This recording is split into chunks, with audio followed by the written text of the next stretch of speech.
नमस्कार दोस्तों। पिछली क्लास के बारे में हम या रेलवे के वैकल्पिक रूप के बारे में सीख चुके हैं। तो आज हम है और शय व्यंजनों के वैकल्पिक रूप के बारे में सीखेंगे। पहले तो देखिए हम इसमें कैसे करते हैं। अभी तक आपने है को कैसे लिखा था? है को ऐसे लिखा था, ऐसे, ठीक है। अब शय को आपने कैसे लिखा था? ऐसे, मतलब कि इसको आपने ऊर्ध्वमुखी लिखा था और इसको आपने क्या लिखा था? अधोमुखी।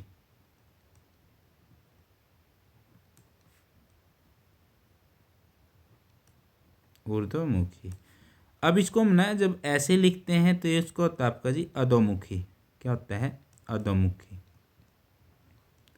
और इसको जब हम नीचे से ऊपर की ओर लिखते हैं ऐसे एरो से हम समझ सकते हैं, तो इसको बोलते हैं हम ऊर्ध्वमुखी। ठीक है, मतलब कि इनके उल्टे प्रयोग करेंगे। इनको पहले ऐसे लिखते थे, अब इनको उल्टा लिखेंगे। लेकिन है कैसे बने हम ये देख लेते हैं।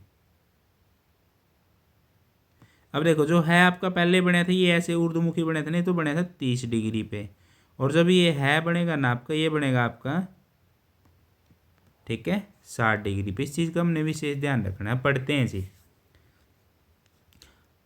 अधोमुखी है व्यंजन के ऊर्ध्वमुखी प्रयोग के बारे में आप पढ़ चुके हैं।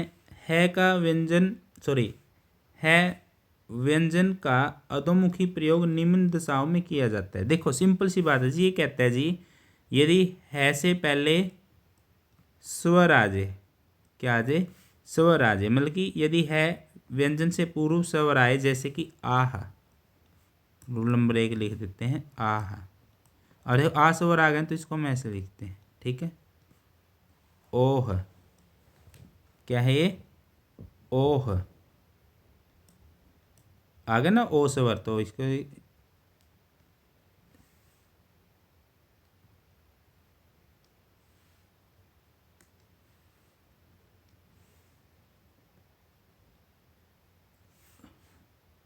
देखिए क्या है?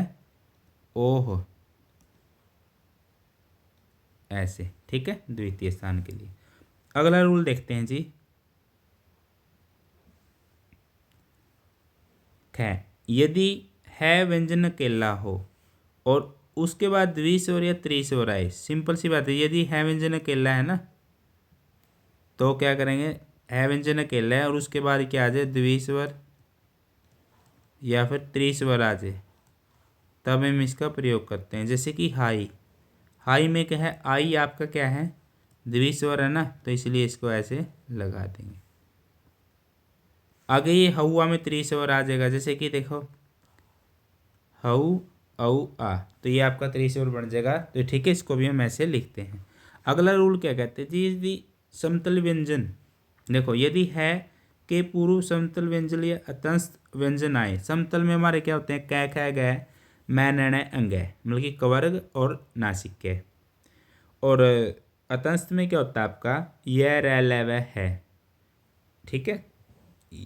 ये आपके क्या होते हैं? अतंस्त में हमारे आ जाते हैं, जो नीचे से ऊपर की ओर हम उर्दूमुखी में लिखते हैं।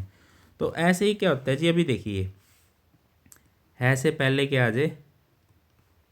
समतल या फिर अतंस, तब भी हम इसका प्रयोग कैसे करते हैं? अधोमुखी, इस है के लिए। जैसे कि गुहा, अधो गैर समतल व्यंजन और आहा, गु हा, ऐसे गु हार, ऐसे, मतलब कि है के लिए ये रैकी से पैसे आएगी। वहीदा, वह ही दा, ऐसे, ठीक है। अन्य दशाओं में है व्यंजन का ऊर्ध्वमुखी प्रयोग रेखा की स्पष्टता एवं सुविधा के लिए भी किया जाता है। जैसे देखिए दोहा, ऐसे, दोहना, ठीक है। तो ये इनको फिर ऐसे लिख सकते हैं। आगे आता है जी प्रारंभिक है की टिक। है की टिक के लिए कैसे? सिंपल से इसका रूल होता है, जब भी है के बाद मैं आ जाए, रे आ जाए, ले आ जाए, तो है ये ऐसी टिक लगाती है ना मैं से। जैसे कि देखिए हम, ठीक है, हम, ये टिक है कि लग जाएगी और मैं आ जाएगा हम। है के बाद मैं आ गया ना, देखो रूल फॉलो होने लग रहा है। हल्ला, है के बाद ल आ गया, हल्ला, ठीक है, आ गया ना ल। हर, है के बाद र आने लग रहे हैं, देखो है के बाद रै भी आ गया। तो ये इसका होता है जी। देखो प्रारंभिक है का टिक, यदि व्यंजन के बाद में मैं ल, किसके बाद में, यदि है व्यंजन के बाद में, यदि मैं ल या अधोमुखी रै व्यंजन आए तो प्रारंभिक है को एक छोटे टिक से प्रकट किया जाता है, किंतु है से पूर्व स्वर आने पर है व्यंजन रेखा को प्रयोग किया जाता है। अगर पहले से और आ जाएगा तो फिर तो है को पूरा लिखेंगे, नहीं तो एक ऐसे टिक से रिप्रेजेंट करेंगे जब भी है के बाद मैं अधोमुखी रह और ले आ जाए। ये हल्ला मैंने बता ही दिया, हिलाया, हीर, अहीर, ये आदि शब्द हो जाएंगे। आगे क्या कहते हैं जी, माध्यमिक और अंतिम है। सिंपल सी बात है, इसे भी हम बाद में पढ़ेंगे, पहले देख लेते हैं। एक शब्द होता है जी मह, महक, और एक शब्द होता है साह, शाह।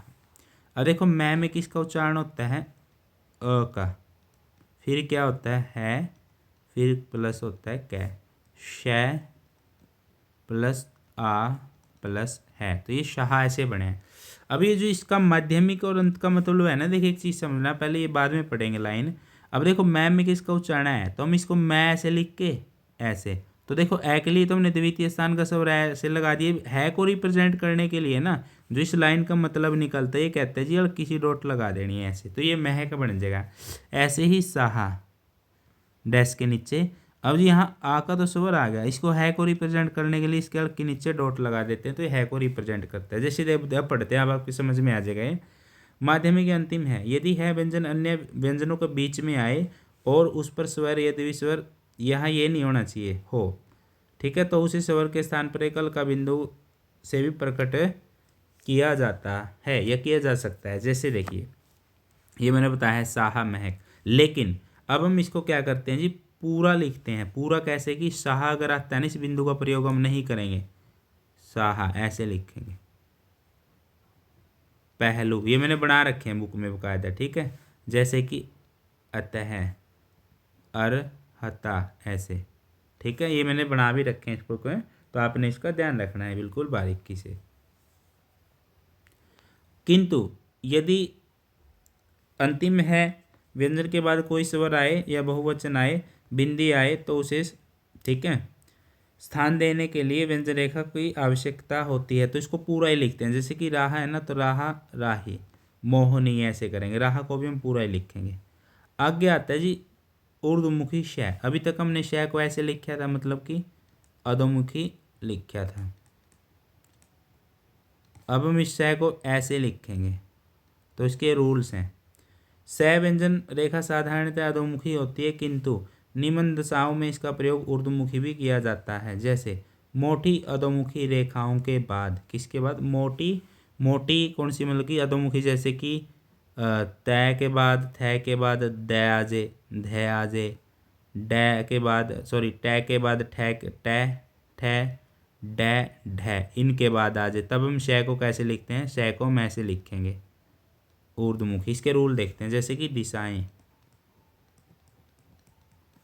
दिशाएं ऐसे, दशा ऐसे, आगे ना दशा, द के बाद स, डारक के बाद, ये रूल है जिसका। आगे कहता है जी त्वरक व्यंजनों के दाएं चाप, जैसे त्वर व्यंजनों के दाएं चाप हमारे कौन से हैं, तय, थ, द, ध, तथा च्वर्ग, च, छ, ज, झ, या फिर है या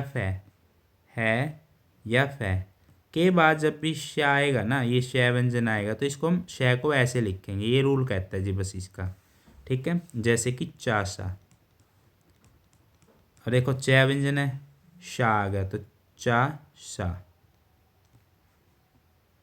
जोशी, जोशी, देखो जय के बाद भी श आने लग रहा है, तो इसको नीचे से ऊपर की ओर लिखेंगे। दिशा, द-शा ऐसे, ठीक है, द के बाद श आ गया।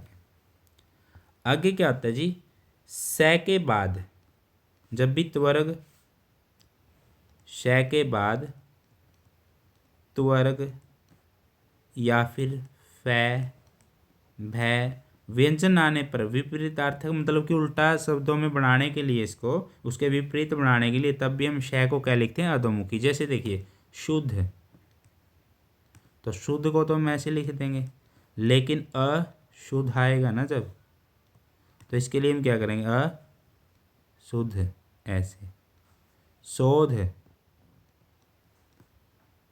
अशोध ऐसे, ऐसे हम इनको लिखेंगे। आगे आते हैं जी आपके शब्दाक्षर। शब्दाक्षर देखिए, है व्यंजन को आप लाइन से ऊपर लिखोगे तो जहाँ पढ़ोगे, लाइन पर करोगे तो कहाँ पढ़ोगे, लाइन काटोगे तो हुआ, और हुई, हुए के लिए क्या करेंगे, ऐसे स्वर लगाएंगे, हुए हुई ऐसे। चाह के लिए हम ये लाइन से ऊपर, और चाहे के लिए क्या करेंगे, ऐसे स्वर लगा देंगे। और इसी व्यंजन को है को उद्यमी को आप लाइन पर लिखो तो नहीं पढ़ेंगे, और लाइन काटेंगे कहीं, और हृदय को ऐसे लिखोगे।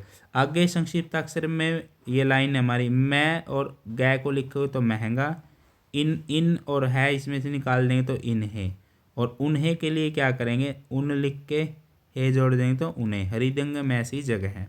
और ये आपके वाक्यांश हो जाएंगे जी, आपने ऐसे इनको प्रैक्टिस करना है, ठीक है।